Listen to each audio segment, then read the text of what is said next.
Okay, it's 5:30. We'll call to order the City Council Public Working Meeting this evening for July 21st at 5:30 p.m. I would like to make a motion to suspend the regular rules for this evening's meeting. And I need a vote.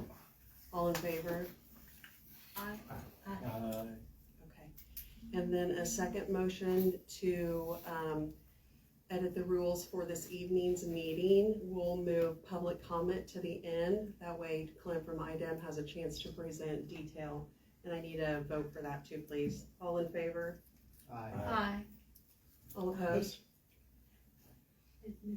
Okay, motion carries. So tonight we brought back Clint from IDEM, and we wanted to start the meeting because of the concern for water quality safety in Alexandria. So the utility office, the water department, has been conducting some testing, and in your booklet is some sites as well as the dates and then the results of those. So I'd like to go over those, new to all of us as of this evening.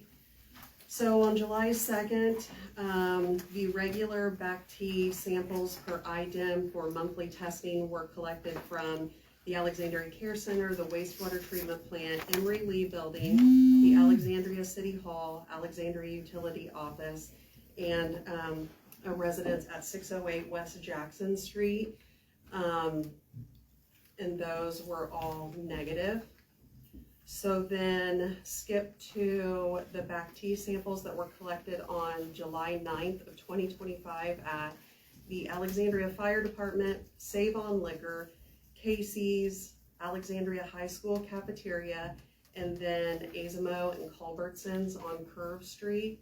And we have those results as well, and those all tested satisfactory.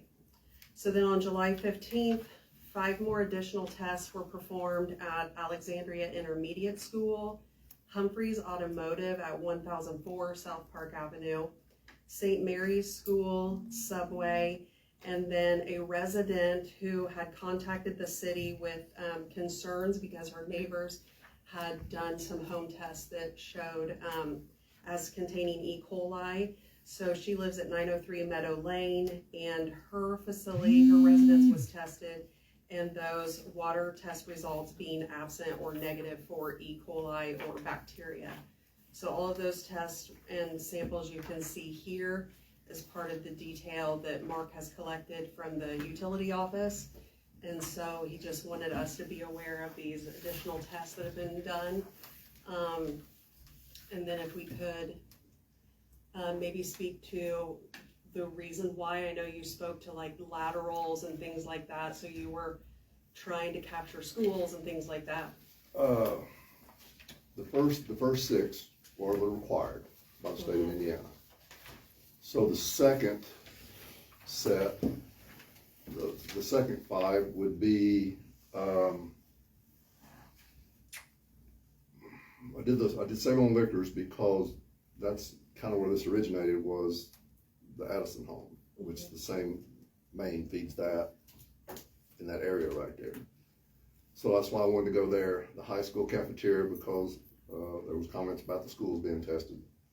So we did the high school cafeteria at number 1 Burden Court. I went the same line that feeds coming off of Harrison Street from the fire department that runs west down Berry Street. Would be the fire department, it would be Azamo and Culbertson's, would take in everything from Harrison Street running west. Once you cross over the railroad tracks at Azamo and Culbertson's, there's a fire hydrant on the corner of Central, then everything feeds into Riverview. So that takes everything into account, basically east and west on Berry Street between Harrison and Central. Those are all random sites, random choices. The school was a definite because of the comments of the school system. So I went 1 week later, the intermediate school, which is the furthest building to the south of the cafeteria. I had Charlie Peebler take me into the break room there. So both ends of the whole entire property have been sampled. I chose Casey's because of public interest, because of the location. Humphreys, because on 6th Street, Humphreys begins on 9, it runs west down 6th Street, which would take in the school system that feeds off Meadow Lane, also does Humphreys. And then a week ago today, the mayor's office contacted me, had a message from 903 Meadow Lane, one of the Patriot residents. And she had spoke to, her neighbors had spoke to her, or they had had a conversation. The neighbor informed her that her water contained E-Coli. She was kind of panicked, frantic about it. And I thought this is really a great opportunity because the same line that feeds her is the same main that runs west and then runs up Meadow Lane to the school. And she tested negative. Then I wanted to just toss in St. Mary's because it is a school system. It's not, I mean, they're not really tied together with Alexandria community, but it is a school system in Alexandria. So that's why I chose that. And then I just went up north, went up 9. I was trying to decide which one in that area. I just chose Subway. And the manager was very polite, very nice about that. No issues there. The liquor store, like I said, when I did Save On Liquors, was the line that is basically the same main service line that feeds that feeds the Aaron Addison or whatever the name. And to come to find out, the lady that let me take the sample there is her mother. And all these people have had the results returned to them and delivered. Okay.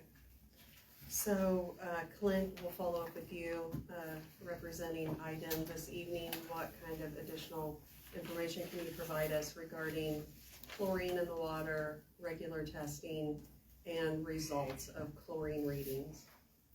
And so chlorine is the method of treatment for the water system. So you're bringing in water from the well, right? It's coming in through filters. Then it's getting injected with chlorine. That chlorine level from the injection site has to get reported at that site. Those get documented on your MROs. And again, once you inject it, then when you're taking the residuals, right, you're seeing a free available and a total. All right, so free is, in layman's terms, the easiest way to explain it is if it's a free available, that is what's left after treatment, right? That's what's left after the water has been treated or it has touched some sort of, bacteria in the water. And then you have your total, which is just a combined of what is there and what's being treated. I hope that makes sense.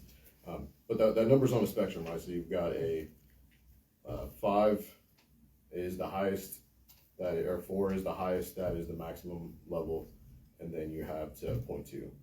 Those are your parameters.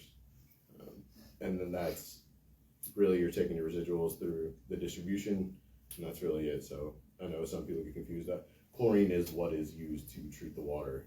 You want to have within that spectrum, that range throughout your distribution, because that's what's going to be fighting off the bacteria or E. coli in the system. So, and those guidelines are set by the EPA, not us. We just make sure that everybody's fighting.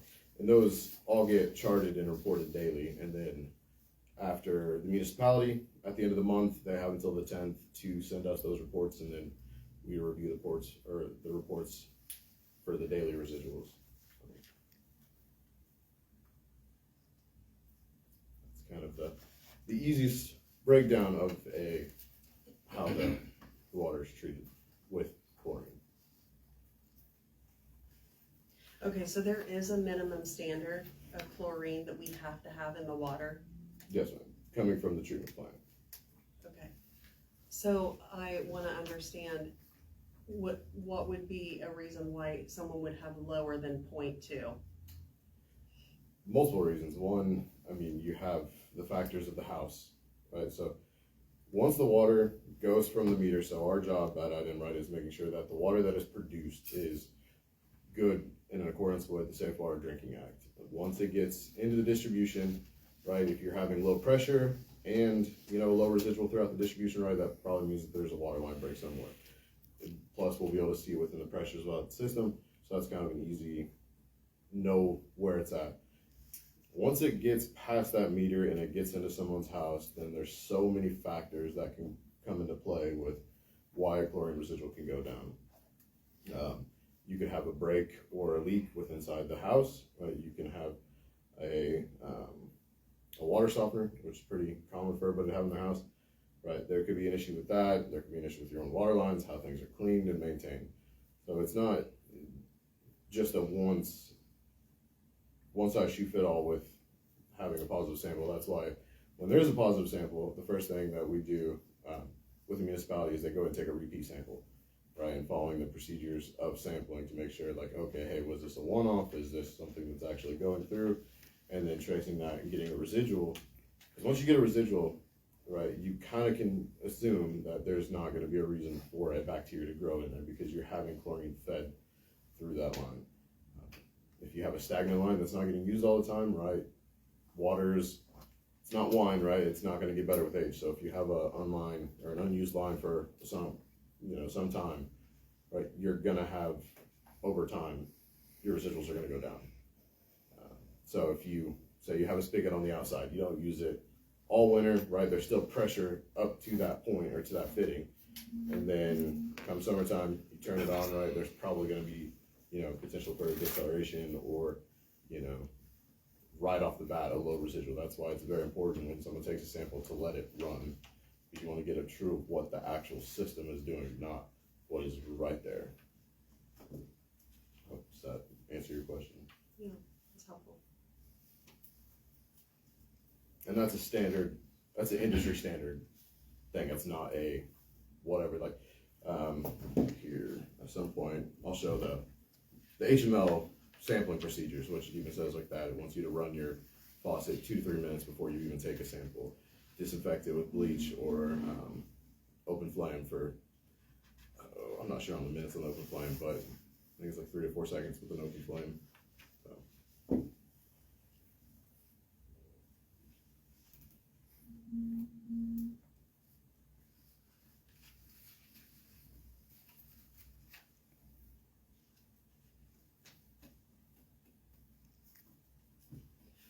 Any other council questions?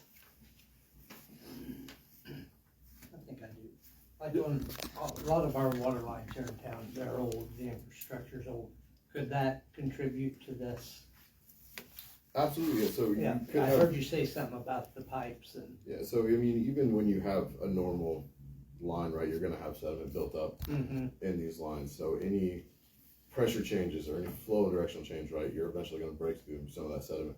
Usually that happens during, when they're doing flushing, when they're flushing the lines. Right. So they're trying to break up that sediment and get it to come out. So to minimize that, sometimes that'll kick someone that's at the end of the distribution line.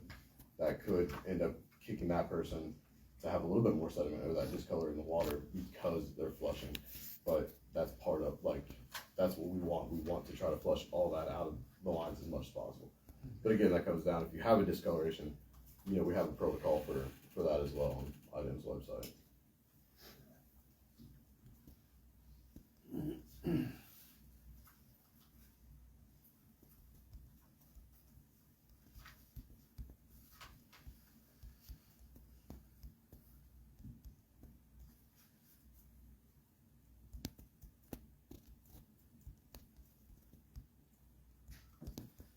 Okay, any, education or anything regarding like steps going forward as people have concerns? Like, what are they supposed to do? So first, I mean, kind of what we talked about last time, the first thing, if anybody has a concern, the first step would always be to talk to your municipalities, right? See if there's anything going on, if there's a change, if there's a water line break, if there is any change. Once that usually happens, and then if someone comes to us, the first thing that I'm gonna do, if we get a call at IDEM, is that I'm gonna go straight to the municipality, to the operators, and like, hey, is there any reason for any type of situation that goes on? And then once it happens from that, then it's just kind of walking through the, hey, let's do a little bit of investigation. Was the sampling procedures done right, or was every step followed? to the T to make sure that we're actually getting true results and not something that could be up different. And making sure that if a testing is done, it's like an EPA certified testing. But other than that, it's really just talk to the municipality, have an open communication between them. That's really going to be the most key, asking questions. What do you mean by EPA certified testing? So a lot of the home kits that you can buy, like your local stores, are not EPA certified. So they're nice to have, but it's not going to hold when it comes to a regulatory thing. It's not certified. So it has, when you say like if it's like, we'll use HML. So if HML is a certified lab for the state, they are their own party, but they have to hold a certification through the health department to be able to run these tests and these results. So Well, it sounds like we followed all the procedures with what Mark has done, and I feel secure with what he has done. yeah, so those like extra 10 samples, I mean, it paints a good picture. Mm-hmm. So it went well past what the requirement was for testing throughout the distribution. So it definitely paints a good picture of what the distributions are doing. Mark has to be, our operators have to be certified. There's like level 1, 2, and 3. And can you speak to like their training that they get for taking samples? Because obviously just the average person isn't going to really be a professional or know that. Can you help us with that a little bit? Yeah, it is a not easy course. So it is through the state. They have to meet all of our criteria first before they can do anything. A certain amount of hours. They have to take tests. It's not a quick, it's definitely a month, sometimes years process of being able to go from start to finish. It's not a just jump in and, hey, I can do this. It's an actual legit licensing certification through the state saying, hey, you are now responsible for that in every aspect. So it's a very rigorous thing. It's a not fun course. And there's continuing education required to keep their license and maintain their license. It's a training that they go to every year. That would cover things like taking water samples and all of that. That's Correct. kind of been that topic. Mm-hmm. Okay. So yeah, it's a very ongoing, because things can change at any point in time from the EPA. They can say, hey, this is a new guideline, let's try to, and then we're gonna try to funnel that information down as much as possible. But we get the same kind of amount of information from there, and having a good communication between us and the operators is pretty key to be able to say, hey, this has changed, we need this or that from you. So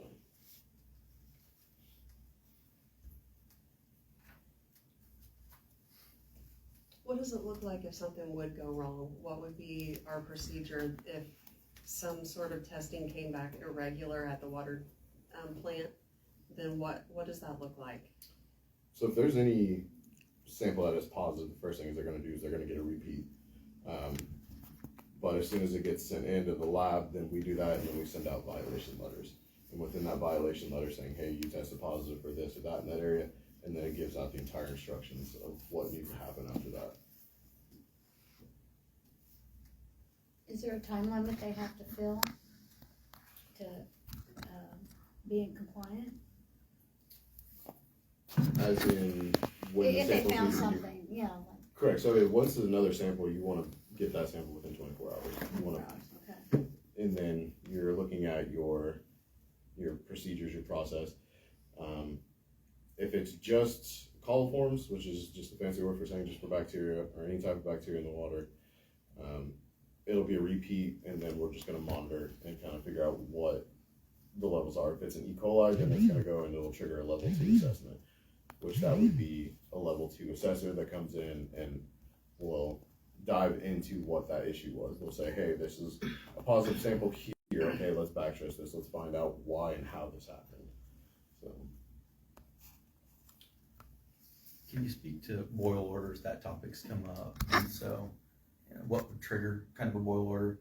We've had a few years ago, water main breaks, the pressure goes way down in town. But for the public's sake, can you explain or talk more to what triggers a boil order?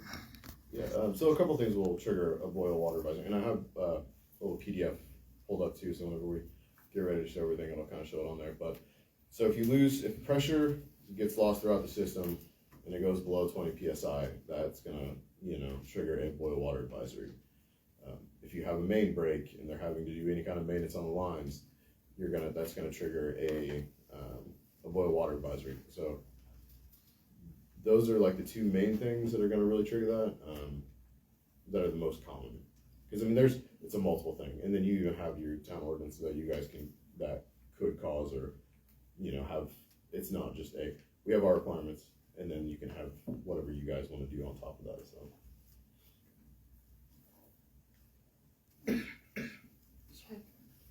Whatever you're prepared to show us. I guess they're gonna be questions. Like what the apartments are, because that'll be kind of what guides whatever gets shown. Oh, okay, yeah. That makes sense. Any I feel like other that would- council questions? Okay, so we'll invite public speaking, and again, we do have public speaking rules, but we invite James Peters to speak. All right, my time is limited, so